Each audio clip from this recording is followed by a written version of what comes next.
नमस्कार, स्वागत है आपका टीवी9 बिहार झारखंड में। झारखंड का मतदान जिसका काफी लंबे समय से इंतजार था, आखिर आज वो दिन आ गया। 5 साल बाद झारखंड का मतदान शुरू हो गया है। झारखंड चुनाव में पहले फेज की वोटिंग आज 43 सीटों पर वोटिंग है। 43 सीटों पर वोटिंग जारी है। 13 सीट उसमें से खास हैं। इसमें बड़े बड़े नेता हैं, जो राज्य के बड़े बड़े नेताओं की जो पॉलिटिक्स है वो इस बार दांव पे है। क्या है पूरा रुझान झारखंड चुनाव का और जमीन पे क्या स्थिति है, उसके लिए हम अपने रिपोर्टर को जोड़ेंगे और कुछ राजनीतिक जानकारों को भी जोड़ेंगे। तो चलिए जानते हैं कि क्या है झारखंड के जमीन की वास्तविक स्थिति। झारखंड में 43 सीटों पर चुनाव होना है और जिसमें से पोटका, जमशेदपुर पूर्वी, जमशेदपुर पश्चिम, रांची और हेमंत सोरेन के मंत्री हैं दीपक बिरुआ, उनकी सीट है चाईबासा। ये तमाम जो सीट हैं और उन सभी पर चुनाव होना है। और बिहार में भी उपचुनाव है। बिहार में उपचुनाव जिन सीटों पर है वो है बेलागंज सीट। बेलागंज सीट पर भी उपचुनाव हो रहा है। उसके अलावा बिहार में इमामगंज सीट पर चुनाव हो रहा है। ये उपचुनाव है, 4 सीटों पर उपचुनाव है। इमामगंज के अलावा जो अगली सीट है वो तो ये है बिहार की सीटें जो उपचुनाव है। झारखंड की बात करें तो झारखंड पे हम बात कर रहे थे। झारखंड में चाईबासा विधानसभा सीट है। यहाँ पे गीता बलमुचू हैं दीपक बरुआ के सामने। एनडीए प्रत्याशी हैं गीता बलमुचू, ये चुनाव लड़ रही हैं। और जमशेदपुर पश्चिम विधानसभा सीट से सरयू राय हैं जो कि बन्ना गुप्ता के सामने हैं। और एनडीए के प्रत्याशी हैं सरयू राय, वो हाल ही में जदयू में शामिल हुए थे। झारखंड में पहले चरण चुनाव में है जमशेदपुर पूर्वी सीट से पूर्णिमा साहू हैं, एनडीए की प्रत्याशी हैं। और इसके अलावा पोटका सीट है, यहाँ से मीरा मुंडा चुनाव लड़ रही हैं। संजीव सरदार से महागठबंधन के प्रत्याशी हैं इनके सामने। ये कुछ चर्चित सीटें हैं जिन पर लड़ाई बड़ी है। और बड़का गांव से बात कर लें तो रोशनलाल चौधरी एनडीए प्रत्याशी हैं, अंबा प्रसाद महागठबंधन प्रत्याशी हैं, इनके सामने ये चुनाव लड़ रहे हैं। तो ये कुछ चर्चित सीटें हैं जो झारखंड की हैं, जिन पर कांटे की टक्कर है, चर्चित है। अगली सीट की बात कर लें तो भवनाथपुर है, जहां पे भानु प्रताप शाही हैं एनडीए के प्रत्याशी, आनंद प्रताप हैं जो कि महागठबंधन प्रत्याशी हैं। सीपी सिंह है रांची से, लगातार 7वीं बार चुनाव इस बार लड़ रहे हैं। और महुआ माझी हैं महागठबंधन प्रत्याशी जो कि राज्यसभा सांसद भी हैं, पिछले चुनाव में वो चुनाव हार गई थी। लोहरदगा की बात करें तो यहाँ पे नीरू शांति भगत एनडीए प्रत्याशी हैं। रामेश्वर उरांव महागठबंधन के प्रत्याशी हैं। चंपई सोरेन एनडीए के प्रत्याशी सरायकेला से, यहां पे भी कांटे की टक्कर गणेश महाली के सामने। महागठबंधन के प्रत्याशी गणेश महाली हैं, इनके सामने है। हटिया विधानसभा सीट है, यहां से नवीन जायसवाल हैं जो कि अजय नाथ शाहदेव महागठबंधन के प्रत्याशी के सामने हैं। नवीन एनडीए के प्रत्याशी हैं। ये सीट है जहां पे लड़ाई चल रही है। इसके अलावा खूंटी की भी बात कर लेते हैं। खूंटी पे नीलकंठ सिंह मुंडा हैं, ये एनडीए के प्रत्याशी हैं। रामसूर्या मुंडा है महागठबंधन प्रत्याशी हैं। इन सभी सीटों पर मतदान जारी है और सुबह से ही मतदान जारी है। क्या है रुझान, ये समझने की हम कोशिश करेंगे। एक सीट की और बात कर लेते हैं, गढ़वा सीट की। यहाँ पे सत्येंद्रनाथ तिवारी हैं, गिरनाथ सिंह हैं। तो ये कुल सीटें हैं जिन पर फिलहाल चुनाव हो रहा है। हमारे कुछ सहयोगी हैं, अशोक कुमार है हमारे संवाददाता। अशोक जी स्वागत है। क्या स्थिति है झारखंड में? और वरिष्ठ पत्रकार भी हैं हमारे साथ पीयूष पंत जी। नमस्ते पीयूष जी। नमस्कार। झारखंड में पहले फेज की वोटिंग शुरू हो गई है, क्या है स्थिति? मैं पहले अपने रिपोर्टर से जान लेता हूं, फिर आपके पास आता हूं। अशोक जी, क्या है अभी स्थिति वहां पे? बिल्कुल अंकित, आपने सही कहा कि आज पहले चरण को मतदान हो रहा है। 43 सीटों पर मतदान हो रहा है। बता दें कि 683 जो उम्मीदवार है वो अपने भाग का फैसला आज आजमा रहे हैं कि आज उनकी किस्मत को जनता तय करेगी। और रुझान की बात करूं तो मैं जब सुबह निकला था तो लगभग समय हो रहा था 5:45, यानी 5:45 बजे से लोग लंबी लंबी कतारें लगाई हुई थी। हालांकि कुछ सेंटर पर थोड़ी सी कमी जरूर रही है, लेकिन जो मतलब लोगों का आप समझ सकते हैं कि अपनी जिम्मेदारियों के प्रति कितने सजग हैं। 6 बजे से ही लोग लाइन में लगे हुए थे अपने मताधिकार का प्रयोग करने के लिए। और जैसे ही 7 बजा उसके बाद तो ऐसा लगा मानो जो उनका एक सोच था 5 सालों बाद जो उन्हें अधिकार मिला है, झारखंड के विकास की बात हो, झारखंड के उन्नति की बात हो या समृद्ध झारखंड की बात हो, रोजगार को लेकर हो, विकास को लेकर हो, ये तमाम जो उनकी सोच थी उसे धरातल पर उतारने के लिए और अपनी पसंदीदा उम्मीदवार को चुनाव में जीत दिलाने के लिए, क्योंकि विधानसभा चुनाव की अगर बात करें अंकित तो ये जनरली गली मोहल्ले की सड़कों पर होता है, वहाँ की मूलभूत समस्याओं को लेकर होता है। तो इसमें बड़ी राजनीति की बातें तो जरूर होती है, लेकिन छोटी छोटी समस्या जो उनसे जुड़ी होती है, जैसे लोग ये तक कह दिया कि जो हमें राशन कार्ड दिलवाएगा हम उसे भी वोट दे देंगे, जो हमारी सड़क बनवा देगा उसे भी वोट दे देंगे। और बता दें कि इन सब के बीच झारखंड के राज्यपाल संतोष गंगवार भी लगभग 7:15 पर वो एटीआई सेंटर पे पहुंचे थे, जहां उन्होंने अपने मताधिकार का प्रयोग किया। इसके साथ ही उन्होंने अपील की कि पहले आप मताधिकार का प्रयोग करें, यानी पहले मतदान करें, उसके बाद जलपान करें। वहीं अन्य वीआईपी गेस्ट की बात करें या अन्य जो वोटर्स है, उसमें केंद्रीय रक्षा राज्य मंत्री संजय सेठ ने मताधिकार का प्रयोग कर लिया। इसके साथ ही कई अन्य जो प्रत्याशी हैं वो भी लगातार वोट दे रहे हैं। और बता दें कि पहले चरण की जिन 83 सीटों की बात हो रही है, 43 सीटों की माफ कीजिएगा, उसमें 17 सीटें सामान्य है, जबकि 20 एसटी के लिए और जो 7 सीटें हैं वो एसटी के लिए। मैं यहाँ पर एसटी सीटों की इसलिए बात कर रहा हूँ क्योंकि झारखंड में 28 एसटी रिजर्व सीटें हैं, उसमें से 20 पहले चरण में ही है, यानी आज उन 20 सीटों पर मतदान हो रहा है। और ऐसे भी कहा जाता है कि झारखंड में जिसके साथ ये एसटी वर्ग यानी 28 सीटें जिसके पाले में जाती है, जिसके तरफ अधिक सीटें जाती हैं, उसी की झारखंड में सरकार बनती है। दूसरा परसेप्शन ये भी है कि कोल्हान और संथाल के रास्ते झारखंड की राजनीति तय होती है। बता दें कि 2019 का जो परिणाम था वो काफी चौंकाने वाला था। 28 जो एसटी रिजर्व सीटें हैं, यानी जो आदिवासी समाज के लिए जो रिजर्व सीटें होती, उसमें से 26 सीटों पर भारतीय जनता पार्टी को हार मिली थी। वहीं झारखंड मुक्ति मोर्चा और कांग्रेस ने जीत दर्ज की और हेमंत सोरेन के नेतृत्व में सरकार बनी है। तो 2019 की बात हो रही है। अगर इसी बात की बात करूं तो अंकित, हम और आप डिबेट कर रहे थे जब लोकसभा का चुनाव चल रहा था, 5 जो एसटी के लिए रिजर्व सीटें उस पर भी भारतीय जनता पार्टी को हार मिली है। हालांकि विधानसभा के समय थोड़ी सी समीकरण बदली है। लगातार प्रधानमंत्री नरेंद्र मोदी का दौरा चल रहा था, अब तक 3 सभा हो गई। आज भी वो गोड्डा और देवघर के सारठ में चुनावी सभा को संबोधित कर रहे हैं। अब तक 4 बार केंद्रीय गृह मंत्री अमित शाह का हो गया। तो लगातार केंद्रीय नेताओं का हुआ है और कहीं ना कहीं जो आदिवासी मतदाता है उन्हें अपने पाले में लेने के लिए कई तरह के वादे किए जा रहे हैं, चाहे वो सरना धर्म कोड की बात हो या 1932 के खतियान की बात हो। और सबसे बड़ी बात की जो यूसीसी की बात कही थी, जिसमें अमित शाह ने स्पष्ट कर दिया था कि उससे आदिवासी समाज बाहर रहेगा। तो एक तरह से आदिवासी वोट बैंक की क्या अहमियत है झारखंड में, आप इसका अंदाजा लगा सकते हैं कि हर कोई कहीं ना कहीं आदिवासी वोटर को ही रुझाने में लगा है। हालांकि आदिवासी वोटर किसके तरफ अपना विश्वास जताते हैं ये तो 23 नवंबर के परिणाम के बाद स्पष्ट हो पाएगा। लेकिन आज जिन 43 हाँ, आप रांची में हैं और रांची में सबसे ज्यादा एक बड़ी लड़ाई है वो है सीपी सिंह। 7वीं बार चुनावी मैदान में हैं, मंत्री रह चुके हैं, विधानसभा अध्यक्ष रह चुके हैं और उनके सामने है महुआ माझी। क्या है स्थिति रांची की, जरा स्थिति बताइए। महुआ माझी जो लगातार चर्चे में रहती हैं, झारखंड मुक्ति मोर्चा की एक बड़ी नेता मानी जाती हैं और पिछले चुनाव वो हार भी गई थी चुनाव, उसके बाद उनको राज्यसभा भेजा गया। राज्यसभा भेजे जाने के बाद वो राज्यसभा सांसद भी हैं और अब उनको विधानसभा चुनाव लड़ाया जा रहा है जेएमएम के द्वारा। तो क्या है स्थिति, जरा वहां का समीकरण समझाइए। अभी ये अंकित मैं बता दूं कि 1996 से सीपी सिंह लगातार भारतीय जनता पार्टी के टिकट पर चुनाव जीतते आ रहे हैं। 6 टर्म से वो लगातार विधायक है, पूर्व में मंत्री रह चुके हैं रघुवर दास की सरकार में।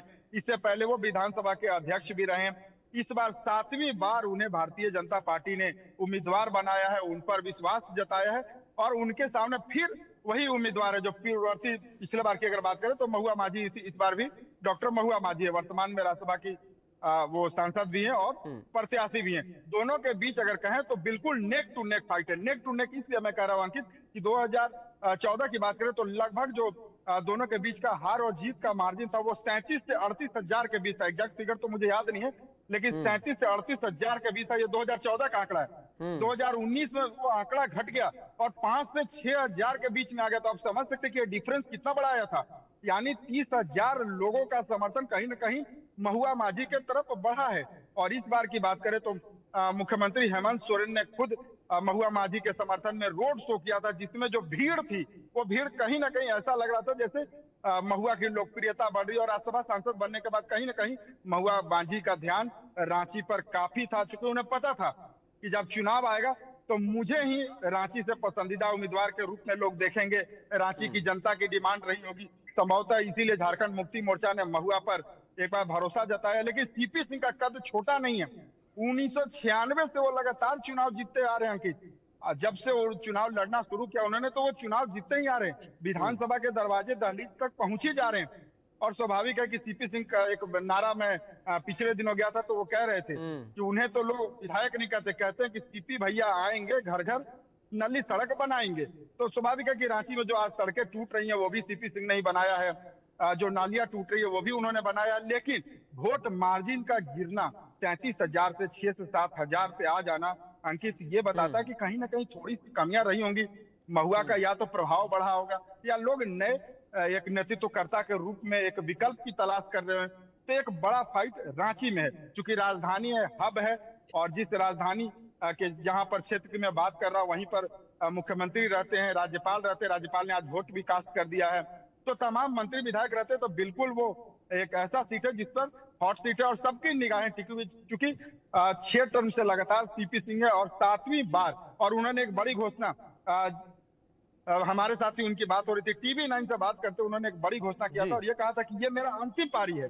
मैंने उन्होंने खुद ही डिक्लेयर कर दिया कि ये मेरा अंतिम पारी है, अब मैं विदाई लूंगा, अब मैं विधायक या कोई चुनाव नहीं लड़ूंगा, एक समाज सेवी के रूप में काम करूंगा।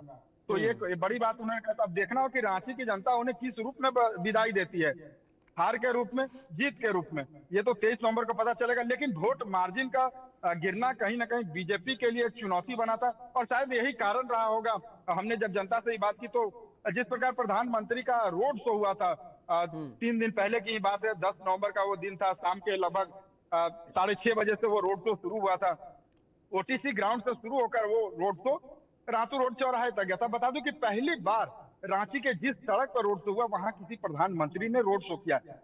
प्रधानमंत्री ने रांची में रोड शो किया है, लेकिन वो VIP सड़क थी। ये जो सड़क है ये बिल्कुल मोहल्ले के बीच से जाती है, यानी बिल्कुल इतना वहां पे क्राउड था, इतना क्राउड था कि आप समझ सकते हैं कि रातू रोड का अगर जो झारखंड को जानते हैं तो वो ऐसा सड़क है जिस सड़क से आम दिन अगर आप जाएंगे अंकित तो आपको 3 किलोमीटर की दूरी तय करने में संभवतः 40 मिनट तक लग जाएंगे।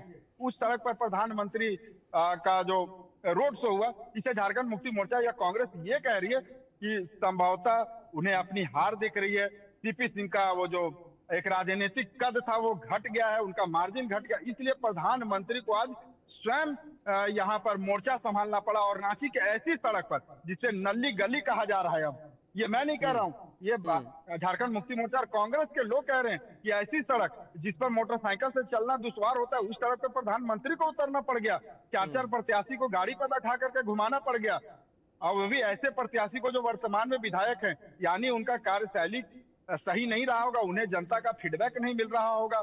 तो दोनों दलों की अपनी एक दूसरे पर आरोप प्रत्यारोप का दौर चल रहा है। लेकिन आज की जो 43 सीटों पर अंकित जो चुनाव हो रहा है, इसमें कई दिग्गजों के, आपने पहले भी बताया, कई दिग्गजों की प्रतिष्ठा दांव पर लगी है। चाहे पूर्व मुख्यमंत्री चंपाई सोरेन की बात की जाए, 40 वर्षों तक तीर धनुष लेकर कोल्हान के जंगलों में शिबू सोरेन के साथ कंधे से कंधा मिलाकर कोल्हान के टाइगर कहे जाने वाले चंपाई सोरेन ने एक बड़ा उलटफेर किया, राजनीतिक उलटफेर। झारखंड में संभवतः ये बड़ा राजनीतिक उलटफेर था। और इस बार की बात करें तो सरायकेला सीट से वो स्वयं बीजेपी के उम्मीदवार, और उनके खिलाफ देखिए अंकित, जो पिछली बार जो प्रत्याशी उनके अगेंस्ट में थे, दोनों का सिंबल बदल गया। चंपाई सोरेन पिछले बार झारखंड मुक्ति मोर्चा के और गणेश महाली बीजेपी के, इस बार चंपाई हो गए भाजपा के और वो हो गए तीर धनुष के। ऐसा कहा जाता है अंकित कोल्हान में, जैसा हमने भी बात की, आप भी लगातार आ रहे थे, तो कोल्हान में लोग कहते हैं कि हम लोग तीर धनुष को निशान को देखते हैं। तो चंपाई सोरेन के समर्थन में लगातार 2-2 अब तक चुनावी सभा गृह मंत्री ने कर दिया है। तो कहा जा रहा है कि चंपाई सोरेन के लिए थोड़ी सी जो उनकी अपनी राजनीतिक कद को बचाना या राजनीतिक अस्तित्व को अपना बचाना एक संकट का विषय हो गया। और सबसे बड़ी बात कि दोनों बाप बेटे इस बार चुनावी मैदान में है। उनके बेटे बाबूलाल सोरेन घाटशिला से, और उनके खिलाफ जो प्रत्याशी हैं, यानी उनके अगेंस्ट जो प्रत्याशी है वो रामदास सोरेन है। हेमंत सोरेन सरकार में कैबिनेट मिनिस्टर रहे हैं। इस बार के जो पहला फेज का जो चुनाव अंकित, उसमें आधा दर्जन हेमंत सोरेन सरकार के मंत्रियों की राजनीतिक प्रतिष्ठा, उनकी साख दांव पर लगी हुई, चाहे बात मंत्री मिथिलेश ठाकुर की हो, बन्ना गुप्ता की हो, दीपक बिरुआ की हो या रामदास सोरेन की हो।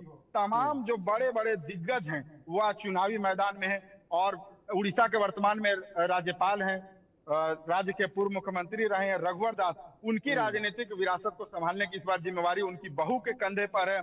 पूर्णिमा दास चुनावी मैदान में, और उनके खिलाफ जो उम्मीदवार हैं कांग्रेस के डॉक्टर अजय कुमार, वो काफी दिग्गज उनकी एक प्रतिष्ठा होती है कांग्रेस में, एक बड़े नेतृत्वकर्ता के रूप में उन्हें देखा जाता है। पूर्व में वो सांसद भी रहे। लेकिन ये जो हॉट सीट है, इसमें एक ऐसा भी सीट है जहां पर झारखंड के चाणक्य कहे जाने वाले सरयू राय चुनाव लड़ रहे हैं। बता दें कि पूर्वी जहां पर 2019 में जो परिणाम आया था, उसके बाद पूरे देश की निगाहें टिक गई थी और हर कोई जानना चाह रहा था। गूगल पे सबसे ज्यादा सर्च किया जा रहा था अंकित उस वक्त, कौन है सरयू राय। ऐसा नहीं था कि सरयू राय पहली बार चुनाव लड़ रहे थे, लेकिन सरयू राय जो उसी सरकार में मंत्री रहे, अपने ही सीटिंग सीएम को हरा दिया उन्होंने। ये कहा जा रहा था कि एक तरफ रघुवर दास के साथ पूरा तंत्र लगा हुआ है, चूंकि एक सीटिंग सीएम है, मुख्यमंत्री हैं, दूसरी तरफ निर्दलीय चूंकि टिकट कटा था, बीजेपी से टिकट कटा था, तो सरयू राय को जनता का समर्थन मिला था। मैं ये बताना चाह रहा हूँ कि जनता कितनी निर्णायक फैक्टर होती है। एक निर्दलीय को जितवा दिया और एक मुख्यमंत्री को चुनाव हरवा दिया। बिल्कुल। और 5 साल के बाद आज मौका मिला है। जनता पूरी तरह से तैयार है अंकित, और लगातार टीवी 9 पे ये खबरें हम दिखा भी रहे हैं। सुबह 6 बजे से कतार लगी हुई, आप देख सकते हैं, मतलब सुबह 6 बजे से आप समझ सकते हैं कि लोग कितने जागरूक हैं। और सरकार को रिपीट एक बार करेंगे, पीयूष जी के पास जाएंगे, थोड़ा सा कुछ समझते हैं झारखंड की पॉलिटिक्स को। वरिष्ठ पत्रकार हैं पीयूष जी, क्या स्थिति है? चंपाई सोरेन जो इतनी लंबी पॉलिटिक्स, एक लंबा उम्र पूरा गुजर गया झारखंड मुक्ति मोर्चा में, आज वो बीजेपी में आने के बाद बांग्लादेशी घुसपैठ की बात कर रहे हैं। वो दावे के साथ कह रहे हैं, कई इंटरव्यूज हमने देखा उनमें पूरे दावे के साथ कह रहे हैं कि गांव-गांव में मैं लिस्ट निकालूंगा कि यहाँ पे बांग्लादेशी घुसपैठ हैं। कितना बड़ा मुद्दा है बांग्लादेशी घुसपैठियों का। ये ऐसे लगातार बीजेपी के आरोप हैं कि आदिवासी बेटियों के साथ शादी करते हैं वो आके, और दूसरी तरीके के जो आरोप हैं, ये मुद्दे क्या आदिवासियों तक पहुंच पाए? क्योंकि बड़ा वोट बैंक, अभी अशोक जी बता रहे थे कि आदिवासियों का वोट बैंक खास तौर से हर पार्टी की निगाहें उस पर हैं। और चंपाई सोरेन ये भी कह रहे हैं कि हेमंत सोरेन की उम्र क्या है, हेमंत सोरेन तो अभी नए आदमी, जितनी उनकी उम्र है उतना मेरा अनुभव है और मैं जानता हूं कि अब आदिवासियों को दरकिनार किया जा रहा है। क्या है स्थिति अभी? देखिए अंकित जी, ये मतलब बड़ा जहाँ तक चंपई सोरेन की स्थिति है, बड़ी हास्यास्पद बन गई है। जो व्यक्ति जो है काफ़ी एक बड़ा नेता रहा है, जेएमएम का आदिवासी नेता है और 6 बार का विधायक है, और अब वो जो है भाजपा में आने के बाद इस तरह की बातें कर रहा है, तो भाई आप मतलब अगर 30 साल आप जो है वहाँ के विधायक रहे हैं आप, तो क्या आपको पता नहीं था कि वहाँ किस तरह से लोग शादियां हो रही और मुसलमान जो है वहाँ पे जो है कि आदिवासियों की ज़मीन पे कब्जा कर रहे हैं? आज आपको जो भारतीय जनता पार्टी अपनी चश्मे से ये दिखा रही है, तो आपको दिखाई दे रहा है। तो ये एक हास्यास्पद बात है। देखिए, वैसे भी जब उनको मुख्यमंत्री पद छोड़ना पड़ा था, और एक टीस कहीं ना कहीं उनके टीस थी उनके मन में। देखिए, हर किसी के मन में होती है। अगर आप मुख्यमंत्री के कुर्सी पे बैठ जाते हैं तो कुर्सी का मोह ऐसा होता है कि आपसे छोड़ा नहीं जाता है वो। और जबकि ये एक अंडरस्टैंडिंग थी कि जब हेमंत सोरेन जब वो जेल जाने लगे, तो उन्होंने जो है कि चूंकि सबसे वरिष्ठ होने के नाते और एक काफ़ी लोकप्रिय आदिवासी नेता होने के नाते चंपई सोरेन को मुख्यमंत्री बनाया। जबकि ये चर्चा चल रही थी कि उनकी भाभी जो है बहुत जोर लगाई हुई थी और शायद वो जो है कि नाराज भी हो गई है। बाद में भारतीय जनता पार्टी ने उस नाराजगी का फायदा उठाते हुए उन्हें लोकसभा चुनाव में टिकट दे दिया। तो यही काम अब जो है इस असंतोष का फायदा उठाते हुए भारतीय जनता पार्टी ने जो है चंपई सोरेन को अपने पक्ष में ले आई और अपना कैंडिडेट बना दिया है। अब क्या डील हुई कुछ नहीं मुझे पता नहीं, लेकिन निश्चित रूप से कुछ न कुछ डील हुई होगी, क्योंकि भारतीय जनता पार्टी की निगाह देखिए, भारतीय जनता पार्टी का एक ही मकसद है, झारखंड पे राज करना है। तो आदिवासी चूंकि एक बहुत प्रभावी क्षेत्र है और आदिवासियों का जो वोट है बहुत मायने रखता है, उसको जीते बिना जो है आप जो 28 सीटें जो है आदिवासियों के लिए, वो उसके बिना आप जो है झारखंड में सरकार बना नहीं सकते हैं। और आदिवासियों ने लगातार भारतीय जनता पार्टी को रिजेक्ट किया है। वो आप चाहे विधानसभा चुनाव देख लीजिए 2019 का, चाहे आप लोकसभा चुनाव देख लीजिए, 5 सीट तमाम लोकसभा चुनाव के दौरान भारतीय जनता पार्टी ने बहुत अच्छा किया। उसके बावजूद जो है वो जो है आदिवासी इलाकों की 5 सीटें जो है वो हार गई वहां पे। तो ये आदिवासी वोटों को किसी तरह अपने पक्ष में करने के लिए भारतीय जनता पार्टी की पूरी रणनीति रही है। और ये जो चूंकि लोकसभा चुनाव में जब उनका परफॉर्मेंस काफी अच्छा रहा, लगभग 40 विधानसभा जो क्षेत्र थे उनमें उनको बढ़त मिली थी। तो उनको लगा कि हमारे लेके उम्मीद बनती है, और वो तब से काम उन्होंने शुरू किया। और पहले जो है उन्होंने क्या किया, हेमंत सोरेन को जो है एक केस पे फंसाया गया, ईडी और उसकी जो है कि रेड की गई और उन पे केस दायर करके करप्ट भ्रष्टाचार का उनको जेल में डाल दिया, ताकि एक संकट वहां पैदा हो जाए उस तरीके से नेतृत्व का। लेकिन चंपई सोरेन आ गए, वहां पे कोई इस तरह की बात नहीं हुई, न तो वहां विधायक टूटे, कुछ नहीं हुआ। तो फिर उन्होंने वहां के जो है आदिवासी परिवार और खासकर सोरेन के परिवार से और आदिवासी जो नेता हैं उनको अपने पाले में लाने की कोशिश करी।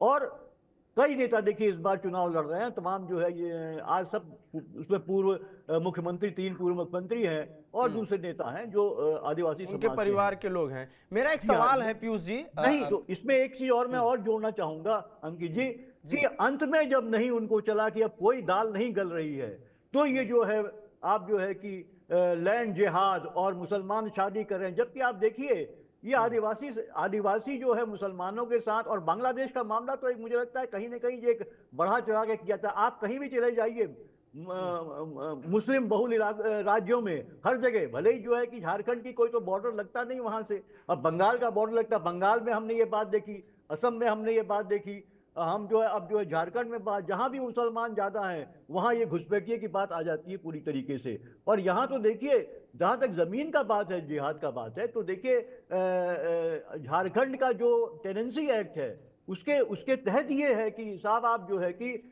ये परिवार के अंदर ही जो है वो प्रॉपर्टी का हस्तांतरण हो सकता है। आप जो है कि बाहर मतलब कोई बाहर का आदमी जो है वो गैर आदिवासी जो है वो इस जमीन को ले नहीं सकता है।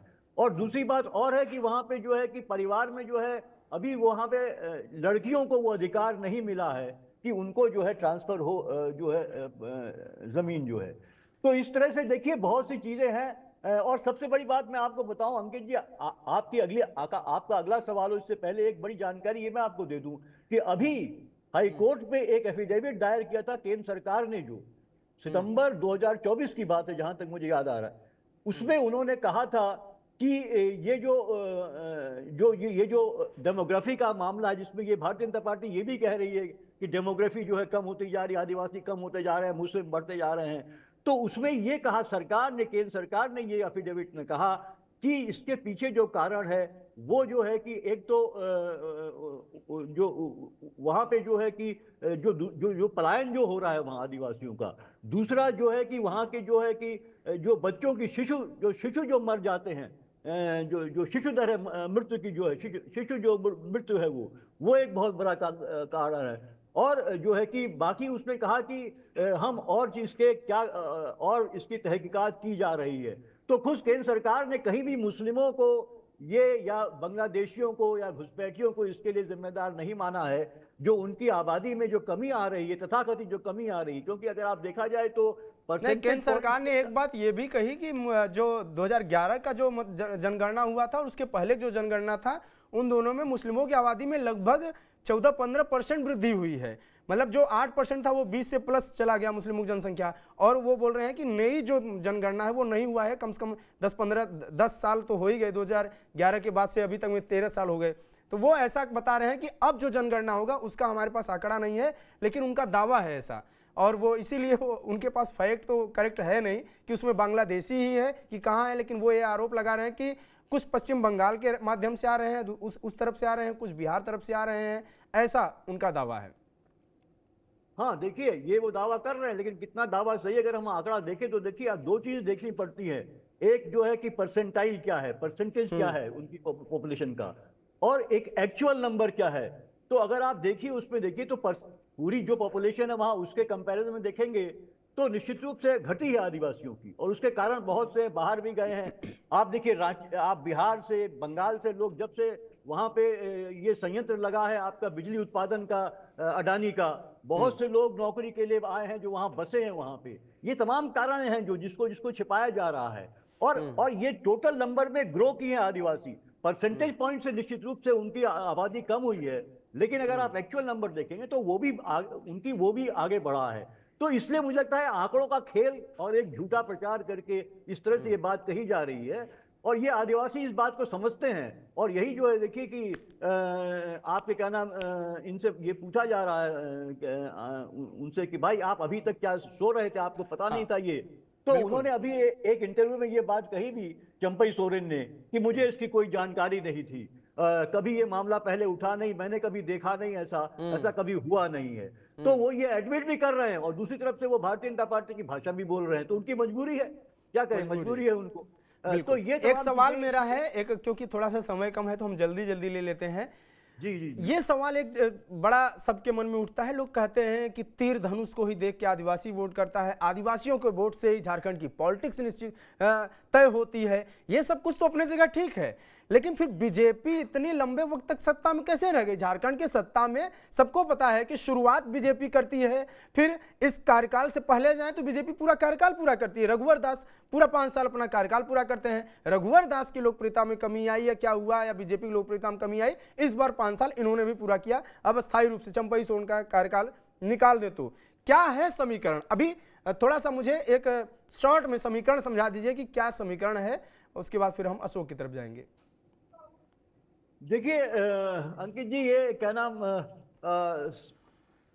जिस तरह से अपर कास्ट को, और निश्चित रूप से आदिवासी समूह जो है उस तरीके से इनके पक्ष में नहीं आता है, लेकिन ऐसा नहीं कि पूरा का पूरा आदिवासी समूह नहीं आता। देखिए उसमें भी क्या है कि एक इन्होंने क्या किया, पहले अगर आप देखें तो एक आदिवासियों में दो समूह है। एक जो क्रिश्चियन जो लोग हैं, जो क्रिश्चियंस हैं, जो कन्वर्टेड क्रिश्चियंस हैं वो हैं, और एक सरना धर्म के मानने वाले हैं। और ये था कि जो तो सरना धर्म के मानने वाले जो जिनके लिए अपने पूजा पाठ की अपनी पद्धति है, वो जो है भारतीय जनता पार्टी के साथ खड़े हुआ करते थे। क्रिश्चियन जो है वो, ये हमेशा भारतीय जनता पार्टी आपस में लड़ाने काम करती है, तो क्रिश्चियन वर्सेस सरना जो आदिवासी हैं उनको आमने सामने खड़ी करती थी। और जब आप देखिए इसमें जो है कि अर्जुन मुंडा और तमाम इस तरह के नेता जो है इनके साथ रहे हैं पूरे, तो वो वोट बैंक को साधने के लिए। और बाद में इन्होंने क्या किया, जो आपको याद होगा कि 2023 की बात है जहां तक मुझे याद है, इन्होंने ये बात कही गई, एक आयोजन किया, उसमें कहा गया कि रघुवर दास तब मुख्यमंत्री थे, और उन्होंने कहा कि साहब ये है कि जो भी कन्वर्टेड हुए हैं, जो भी आदिवासी जो है, चाहे वो मुस्लिम हुए हैं, चाहे क्रिश्चियन हुए हैं, या दूसरी जगह शादियां की हैं, उन सब का जो स्टेटस जो है, वो आदिवासी स्टेटस जो है, वो एसटी स्टेटस खत्म कर दिया जाएगा और आरक्षण फिर नहीं मिलेगा। तो उसमें सारे जो है एक समूह जो है, आदिवासी समूह एकजुट हो गए और उन्होंने एक सम्मेलन किया, और वो रघुवर दास की जो हार आपने देखी थी, कितनी तगड़ी हार हुई थी, भारतीय जनता पार्टी को हरा दिया। वही खतरा अभी भी इनके सामने दिखाई दे रहा है। तो ये इसके पहले जो है इतना बड़ा खतरा नहीं था। जब सोरेन, देखिए सोरेन जब नहीं आए थे 2019 में, उसके पहले तक भारतीय जनता पार्टी आदिवासियों के एक समूह को अपने पक्ष में लेती थी। अपर कास्ट तो उनके साथ है ही है, बाकी जो है कि और दूसरे जाति समूह ओबीसी है, ओबीसी में काफी पैठ है भारतीय जनता पार्टी की बहुत अच्छी तरीके से। ये तमाम समीकरण बनाते हुए वो सत्ता में रहती है, और सत्ता में, और उसके बाद जो उसमें छौंक लगाती है वो धर्म का छौंक लगाने लगी है, अब ज्यादा करने लगी, क्योंकि उसको असफलताएं मिल रही है। रघुवर दास का पूरा फेल्योर, भ्रष्टाचार, आपने सब ने देखा किस तरह से वो काम उन्होंने किया पूरी तरीके से। तो भारतीय जनता पार्टी को अब कुछ दिखाई नहीं दे रहा है। जाति समूहों को तो वो एक बास्केट बनाती है, उसके जीत का आधार भी यही रहता है। कैंडिडेटों का जो चुनाव वो करती है, उसमें वो देखती है कि मतलब रणनीति सही बनाती है, और यही कारण है उसका। लेकिन परफॉर्मेंस जब सरकारों का होता है वहां पे वो फेल कर जाती है, क्योंकि आप समीकरण बना के तो सत्ता में आ जाते हैं, लेकिन आप जो है कि जनता को वो डिलीवर नहीं कर पाते हैं। तो उसके बाद जो है कि एक जनता का आक्रोश पैदा होता है। और उसके बाद अब इस बार जिस तरह से इन्होंने पूरी कोशिश कर दी, इनके पास कोई कार्ड नहीं है, क्योंकि पिछला जो कार्यकाल था वो रघुवर दास का कार्यकाल था, उससे जनता काफी नाराज थी, और आदिवासियों के खिलाफ उस तरह के उसमें एक्शन लेने की बात कही गई थी, तो नाराजगी थी। तो अब ये पूरे धर्म का पूरा तरह से एक तरह के ध्रुवीकरण करने की कोशिश हो रही है। आपने योगी आदित्यनाथ को देखा, उन्होंने तो माइट की बात कर दी कि आपको अपनी ताकत दिखानी पड़ेगी, और जो पूरे हिंदुओं को, मुसलमानों को एक तरफ करने की कोशिश करी। लेकिन यहाँ आदिवासी समूह मुसलमान और हिंदुओं में नहीं बटा है, ये इनको समझना चाहिए, और जो भी कैंपेन कर रहे हैं वो ये समझना चाहिए। लेकिन जहां तक आपने कहा कि समीकरण बनाने में तो माहिर है भारतीय जनता पार्टी, हम कहीं भी आप देख लीजिए, वो हर कौन सी जाति समूह कहाँ पे हावी है उसका एक गुलदस्ता बनाती है, कौन सा कैंडिडेट ज्यादा मजबूत होगा उसमें वो को गुरेज नहीं करती है, वो दूसरी पार्टियों से भी इसीलिए ले आती है, बिना बिना शर्म के ले आती है। और अपराधी चाहे वो कितना बड़ा अपराधी हो, अभी देखिए आप मधु कोड़ा की पत्नी को कांग्रेस से जो है कि वो ले आई, उनको टिकट दे दिया। तो इसमें वो माहिर है, वो पूरी रणनीति बनाते हैं, इस हिसाब से वो चुनाव जीतते हैं। लेकिन सरकार उनकी जो है, आप कहीं भी उठा लीजिए, केंद्र से लेके आप तमाम राज्यों की सरकारें देख लीजिए, वो सेटिस्फेक्शन लोगों को नहीं है। अब चुनाव जीत जाती है भारतीय जनता पार्टी, उसके कारण आप भी जानते हैं, हम भी जानते हैं किस तरह से क्या क्या होता है। चुनाव आयोग की भूमिका बहुत कंट्रोवर्शियल हो चुकी है इधर कुछ सालों में, किस तरीके से, खासकर अभी पिछले कुछ समय में जो चुनाव हुए हैं उसमें। तो ये तमाम बहुत से फैक्टर्स है। उसके अलावा मैं एक और बात कहना चाहूंगा, जिस तरह से देखिए पैसा और तमाम चीजें चल रही हैं, पैसा पकड़ा जा रहा है, कौन लोग हैं, क्या है, उसका जो खेल होता है, शराब का जो खेल होता है, ये बहुत से फैक्टर्स हैं जो किसी पार्टी को आप सत्ता में पहुंचाने में कारगर होते हैं। और इन पे हम कभी चर्चा नहीं करते हैं, क्योंकि ये लोकतंत्र को कहीं ना कहीं चोट पहुंचाते हैं। हम सोचते हैं कि लोकतंत्र की जीत हुई है और ये जीत गए, लेकिन इसके पीछे बहुत से फैक्टर है, बिहाइंड द कर्टेन बहुत से फैक्टर्स होते हैं, जिसमें भ्रष्टाचार से जो है कि आपका सहारा लेते हुए पार्टियां अपने कैंडिडेट को जिताने की कोशिश करती हैं। तो इसलिए मैं ये कहूंगा कि भारतीय जनता पार्टी निश्चित रूप से कोशिश करती है, लेकिन इस बार जो है काफी मशक्कत करनी पड़ रही भारतीय जनता पार्टी को। अगर वो आदिवासी वोट बैंक में सेंध लगा पाई, उसको अपने पक्ष में ला पाई, तो निश्चित रूप से उसकी सरकार बन सकती है। ठीक है, चलिए जुड़ने के लिए बहुत बहुत धन्यवाद पीयूष जी और अशोक जी। आगे हम जुड़ेंगे, ये तो अभी एक शुरुआती रुझान और अभी जो मतदान जो हो रहा है वहाँ के माहौल समझ रहे थे, और थोड़ा सा समीकरण पे भी हमने बात किया। विस्तार से बात करेंगे हम इसके बाद 10:30 बजे से एक अगला लाइव करेंगे, जिसमें हम बात करेंगे झारखंड के सभी 43 सीटों पर पहले फेज का जो मतदान है वो जारी है, और क्या है स्थिति, पूरा सब कुछ समझने की दिन भर हम कोशिश करेंगे। जुड़े रहिए टीवी 9 बिहार झारखंड के साथ। नमस्कार।